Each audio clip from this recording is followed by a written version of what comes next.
Good morning, fifth graders. We're going to continue with the module. We're going to go over Unit 1, Lesson 2, Day 2. So hopefully you finished up all your work yesterday on Google Docs, which was finishing the gists for each section in pages 6 through 7. So what are we learning and doing today? We're going to review our learning targets, and then we're going to be reading pages 8 through 9 again, just to refresh your memories. And then we're going to break that up just like we did for pages 6 through 7 and create gists. And then there will be a short exit ticket. Our learning target for today, I can summarize an informational text. So you're going to see that this target is going to be continued all through this module. We haven't really gotten to the summarizing part, but you're going to see how creating these gists are really going to lead up to writing a great summary. A little bit of gist review. The gist is what the text is mostly about. So it's a little different than the main idea where you are walking away from the end of the text and understanding exactly what the author is trying to tell you. A gist is just breaking it down into chunks and really saying what the text is mostly about, depending on what section you're in. So as I said, you should have finished doing the gists for pages 6 through 7 yesterday. So let's just go over some of those gists together. These were probably the 3 most important details or key details or gists that you should have been able to come up with. So the first bullet here talks about the author learned a lot from her dad and has learned a lot about him over the years. Okay, so you could see through that passage that she's learned so much from him and talks about that and how it's really affected her over the years. The second bullet, the author's parents taught her to measure her life by the impact you have on others.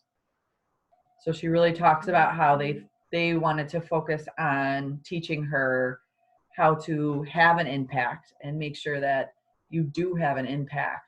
And that's what you measure your life by. That's how, at the end of the day, you can say, man, I've done a really good job. And the third bullet is the author wrote promises to keep because she wanted to tell about her father's life and his impact on American history. So she really wanted other people to really know him the way that she did, and also for other people to understand what a great impact he had on history. So we're going to quickly read through pages 8 and 9 again, just to refresh our memories. I know I read it all together yesterday. Today we're just going to focus on pages 8 through 9, which is this section called A Black and White World. So I'm going to pull it up here, the bigger version. All right. So A Black and White World.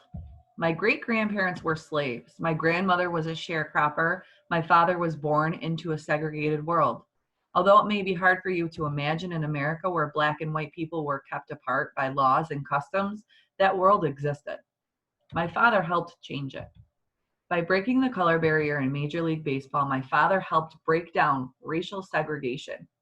Before we get into the story of Jackie Robinson, however, we need to understand how segregation became a way of life in the United States. The story of race relations in the United States begins more than 400 years ago, when African men, women, and children were enslaved and forcibly brought to the American colonies. The Civil War, 1861 to 65, ended this terrible, inhumane practice. By 1870, there were approximately 4 million African Americans in the United States who, because of the 13th and 14th Amendments to the Constitution, were now U.S. citizens. As freed men and women, some former slaves attended school for the first time, farmed in a system called sharecropping, voted, and held local, state, and federal offices. But the new freedoms granted to African Americans were unacceptable to many Southern whites who were used to being in control. These Southerners used political, legal, and violent means to control blacks. They passed state laws to restrict the rights of blacks and to keep them from voting. Even the courts denied blacks opportunities and basic human rights. In Plessy versus Ferguson, 1896, The U.S. Supreme Court upheld a state's right to pass racial segregation laws. The Supreme Court's ruling said that such laws did not violate the U.S. Constitution. The nation was divided, those favoring segregation against those who opposed it. The period of legal segregation in America is commonly referred to as the Jim Crow era. In the 1830s, Thomas Rice, a famous white music hall entertainer in Baltimore, Maryland, created a fictional character based on a black singer dancer. Rice called this character Jim Crow. White audiences laughed at the clowning and foolish antics of the character.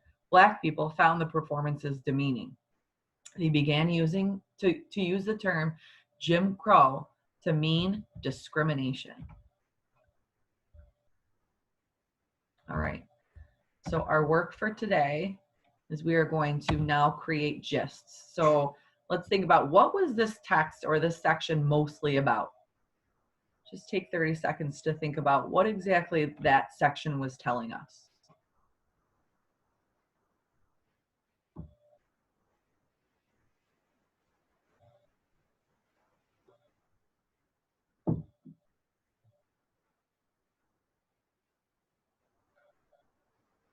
All right, so hopefully you have a good understanding in your head of what that section was about.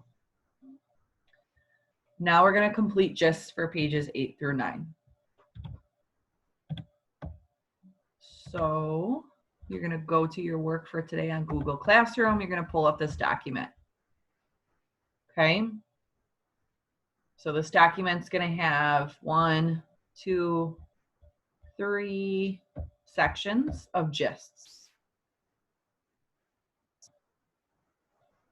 Okay, so you're going to complete these gists. You're going to read the paragraph. You're going to write what the gist is, what that section was mostly about. And then again, put any unfamiliar vocabulary and look up the meaning if you can't figure it out using the context. And then continue with the rest. So that's work time part A today. Okay, after you finish that, you're going to go into work time part B. So this is determining main ideas and key details for this section, A Black and White World. So the main ideas of a text are the main points that the author wants you to understand and to take away from reading the text. So remember that whole author's purpose that we talked about. There is often more than one idea in a text. We've talked about how at a 5th grade level, you're going to have more than one main idea. So authors develop main ideas with pieces of evidence that support the main idea called key details. As you read a text, think about what the author wants you to understand and take away from the text, and gather details to confirm your original thinking about what the text is about, or more precisely, focus your thinking. So for work time part B, you're going to fill in the main ideas for this section of promises to keep on your Google Doc for today. Okay, so go to your work for today. You're going to finish the gists first, and then you'll move into this section. So this is part B, page 4. So again, it's got that blurb that I just read to you. And then I want you to think about, what are 2 main ideas for this section? So what is the big picture? Okay, what is the author really wanting you to know or understand about this section? So to me, I would go back to those gists, right? I would think about, okay, I have these 3 details. What would those fit into for a main idea? Okay. If we need to have a conversation today after everybody starts working on this and we're having a tough time, we can definitely start a Zoom meeting, or I can pull it up and work with you guys through your Google Docs. Okay, we will revisit this tomorrow for Thursday's lesson, and then we'll get everybody on the same page before we move on. So do your best today. I'm sure you guys can definitely come up with at least 1 main idea, hopefully 2 from our gist that you create. And again, we'll talk about it tomorrow.